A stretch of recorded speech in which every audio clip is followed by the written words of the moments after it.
O Exorcista, capítulo 2.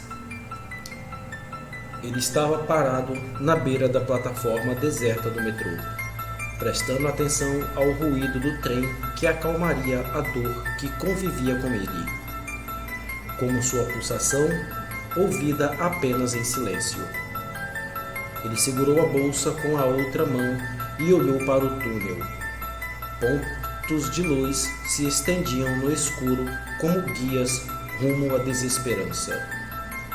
Alguém tossiu. Ele olhou para a esquerda. Um mendigo de barba grisalha estava sentado numa poça de sua própria urina, impassível, como com um rosto triste e marcado, os olhos amarelados fixos no padre. O padre desviou o olhar. Ele viria. Ele imploraria. Será que você poderia ajudar um ex-coroinha, padre?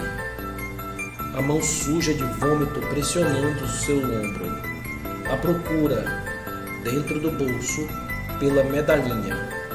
O fedor do hálito de 1000 confissões, com vinho, alho e pecados mortais reunidos, sufocando. O padre percebeu que o mendigo se levantava. Não venha. Escutou um passo. Ai, meu Deus, deixe-me em paz. E aí, padre? Ele fez uma careta, desanimado. Não podia se virar. Não aguentaria procurar por Cristo de novo em meio ao fedor e aos olhos vazios. O Cristo de pus e excrementos. O Cristo que não poderia ser. Num gesto distraído, tocou a manga do casaco como se procurasse uma fita de luto. Lembrou-se vagamente de outro Cristo. Sou católico, padre. O barulho distante do trem que se aproximava. O som de passos. O padre se virou. O mendigo cambaleava, prestes a desmaiar. Com uma pressa rápida e cega, o padre se aproximou e o segurou, arrastando-o para o banco contra a parede. Sou católico, repetiu o homem. Sou católico. O padre o acalmou, deitou-o, viu seu trem. Apressado, tirou $1 de dentro da carteira e o pôs no bolso do casaco do mendigo. Então imaginou que ele poderia perder o dinheiro. Pegou a nota e enfiou-a num bolso da calça, molhada de urina. Pegou sua bolsa e entrou no trem, sentando-se a um canto e fingindo dormir até o fim da linha, onde foi para a rua e começou a longa caminhada até a Universidade Fordham. O dólar era o dinheiro com que pagaria o táxi. Quando chegou ao salão para visitantes, assinou seu nome no livro de registros. Damian Carras, escreveu, e observou. Algo estava errado. Exausto, ele se lembrou e acrescentou C.J., a abreviatura de Companhia de Jesus. Pediu um quarto a Wiggle Hall e, depois de uma hora, finalmente dormiu. No dia seguinte, participou de uma reunião da Associação Norte-Americana de Psiquiatria. Como principal palestrante, apresentou um trabalho intitulado Aspectos Psicológicos do Desenvolvimento Espiritual. E, no fim do dia, tomou alguns drinks e jantou com outros psiquiatras. Eles pagaram a conta. Ele foi embora cedo. Precisava visitar a mãe. Ao sair do metrô, caminhou até o prédio de tijolinhos aparentes na Rua 21 Leste, em Manhattan. Parou perto dos degraus que levavam a uma porta de carvalho escuro. Olhou para as crianças nos degraus, desgrenhadas, mal vestidas, sem ter aonde ir. Lembrou-se dos despejos, das humilhações, de caminhar em direção à sua casa com a namorada do 7º ano e encontrar a mãe vasculhando latas de lixo. Carras subiu os degraus devagar. Sentiu o cheiro de comida sendo preparada. um cheiro doce, quente, úmido. Lembrou-se das visitas à senhora Thornhill, amiga de sua mãe, em seu minúsculo apartamento com 18 gatos.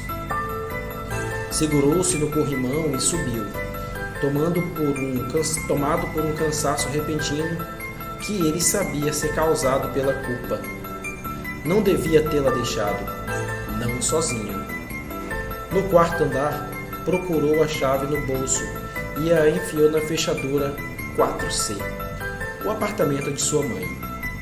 Abriu a porta como se fosse uma ferida não cicatrizada.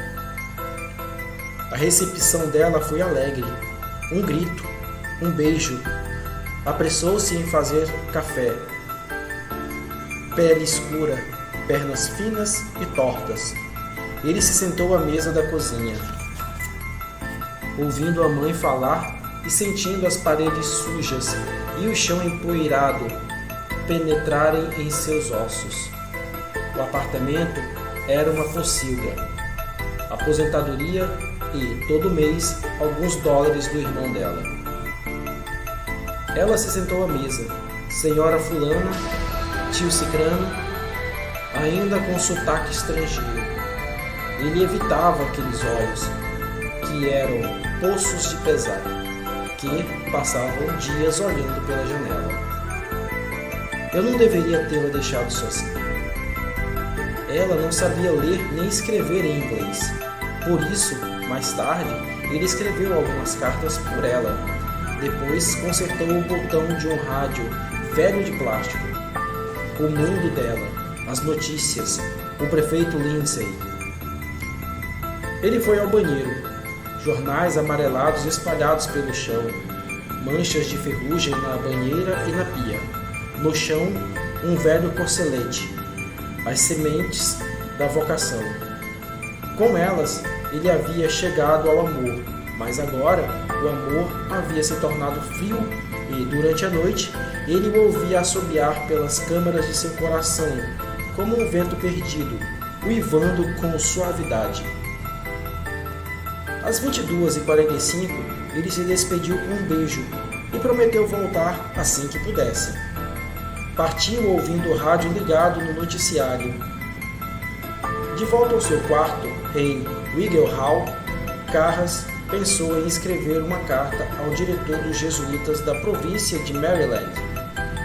Ele já mencionara o assunto com ele antes. Queria pedir transferência para a província de Nova York, a fim de ficar perto da mãe. Queria pedir uma vaga de professor e dispensa de suas atividades de conselheiro. Ao solicitar isso, ele havia citado inadequação para o trabalho como motivo. O superior da província de Maryland havia entrado em contato durante o decorrer de sua visita de inspeção anual à Universidade de Georgetown, uma função bem parecida com a de um inspetor-geral de exército, ouvindo as confissões de quem sofria ou tinha reclamações. No que dizia respeito à mãe de Damien Carra, o supervisor concordara e expressara sua solidariedade. Mas a questão da inadequação, acreditava ele, era contradita pelo seu histórico. Ainda assim, Carras havia tentado. Havia procurado Tom Birmingham, reitor da Universidade de Georgetown. É mais do que psiquiatria, Tom. Você sabe disso. Alguns dos problemas deles se resumem à vocação, ao sentido de suas vidas. Nem sempre é o sexo que está envolvido, mas sim a fé. E eu não consigo lidar com tudo isso. É demais. Eu preciso sair. Qual é o problema? Acho que perdi minha fé. Birmingham não o pressionara para saber os motivos de sua dúvida. Carras sentiu-se grato. Sabia que suas respostas teriam parecido malucas. A necessidade de rasgar comida com os dentes e então defecar. As sextas-feiras com a minha mãe, meias fedidas, bebês vítimas de talidomia, uma nota no jornal sobre um jovem coroinha esperando no ponto de ônibus e abordado por desconhecidos que espalharam querosene sobre seu corpo e o incendiaram. Não. Emocional demais, vago, existencial, mas enraizado na lógica estava o silêncio de Deus. No mundo havia maldade, e grande parte dela resultava da dúvida de uma confusão real entre homens de boa vontade. Um Deus razoável se recusaria a eliminá-la. Não revelaria finalmente a si mesmo? Não se manifestaria? Senhor, dê-nos um sinal. A ressurreição de Lázaro tornou-se um passado distante. Nenhum ser vivo havia escutado sua risada. Então, por que não nos dá um sinal? Em diversos momentos, Carras desejava ter vivido com Cristo.